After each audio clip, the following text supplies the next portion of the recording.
தோக்க முடியாத கோபம். கோபம்னு சொன்னாலே எல்லாரோடைய வாழ்க்கையில இருக்கின்ற ஒரு காரணம் தான் கோபம். இந்த உலகத்துல இருக்கிற எல்லாருக்கும் கோபம் வரும். ஆனாலும் எல்லாரும் எப்படி நினைக்கிறாங்கன்னா, அந்த கோபம் இவருனால தான் வந்துச்சு, அவருனால தான் வந்துச்சு, அவரு சொன்னதுனால தான் எனக்கு கோபம் வந்துச்சு அப்படின்னு கோபத்தை யாராவது மேல போட்டுரும், பழிய போட்டுருவோம். அவர் தான் இவர் தான் அப்படி, அதனால தான் இதனால தான். ஆனாலும் ரோட்ல போகிற போது இல்லை வீட்டில் இருக்கிற போது ஒரு மேசையில் கதிரையில் நம்ம கால் பட்டு அப்போ கோபம் வருது. அப்போ நம்ம யாருக்கு பழிய போடுறது? அப்பொழுதும் என்ன பண்ணுறோம், நம்ம மேசை இப்படி இருந்ததால்னா எனக்கு இப்படி அடிபட்டுச்சு, அதுதான் எனக்கு கோபம் வந்துச்சு. இல்லைன்னா யாராவது இது இப்படி வச்சாங்க, அதனால தான் எனக்கு இப்படி அடிபட்டுச்சு, அதனால தான் எனக்கு கோபம் வந்துச்சுன்னு யாராவது மேலே அப்பயும் போடும். ஆனாலும் புத்தர் பகவான் அவர்கள் போதிக்கிறாரு, கோபம்னு சொல்றது எப்பயுமே வெளியில இருந்து நம்மளுக்கு வர்றதே அல்ல. கோபம் நமக்குள்ளே தான் உண்டாகுது அப்படின்னு புத்தர் பகவான் அவர்கள் போதிக்கிறார். அப்படின்னா வேற யாருக்கும் நம்மளுடைய கோபத்தை, நம்மளுக்கு வந்த கோபத்தை எடுக்க முடியாது, எங்கேயும் போக சொல்லவும் முடியாது. அப்படின்னா யார் தோக்கடிக்கணும்? நானே தான் அந்த கோபத்தை தோக்கடிக்கணும். புத்தர் பகவான் அவர்கள் போதிக்கிறார், அதுக்கு ஒன்றும் செய்ய தேவையில்லை.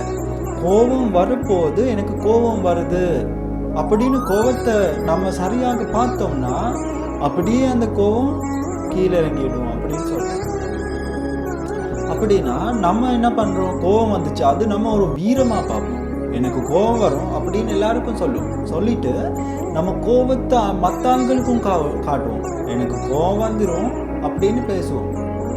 என்ன நடக்குது? அதுல நம்ம நினைக்கிறோம் கோபம்னு சொல்றதே ஒரு வீரம்னு நினைச்சுக்கிட்டு இருக்கிறோம். அதனால தான் நம்ம கோபத்தை நம்மளுக்கு தோக்கடிக்க முடியாம நம்ம வேதனைப்பட்டுக்கிட்டு இருக்கிறோம். அதனால குடும்பத்திலேயோ, மனைவி கணவர் மேலேயோ, இல்லைன்னா பிள்ளைகள் மேல, இல்லை நண்பர்கிட்ட, நம்ம எல்லாரும் ஒரு இவருனா நம்ம எல்லாரும் பழகக்கூடாத ஒரு ஆள், இவருக்கு எப்பயுமே கோபம் வரும் அப்படின்னு நம்ம கிட்ட இருந்து விலகி போறாங்க.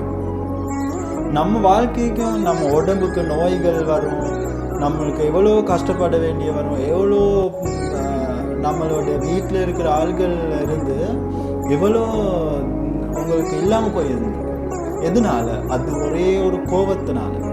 அதனால நீங்களும் புத்தர் பகவான் போதிச்ச மாதிரி நன்றாக பாருங்க. உங்களுக்கு கோபம் வரும்போது, இப்போ எனக்கு கோபம் வருது, இது எனக்கு நல்லது நடக்கிறதுக்காக இல்லை கோபம் வருது, என் வாழ்க்கைக்கு கெட்டது நடக்கிறதுக்கு தான் இந்த கோபம் என் வாழ்க்கைக்கு வருது, என் மனசுக்கு வருது அப்படின்னு நினைச்சு கோபத்தை வரப்போதே இப்போ எனக்கு கோபம் வருது அப்படின்னு அந்த கோபத்தை நன்றாக பாருங்க.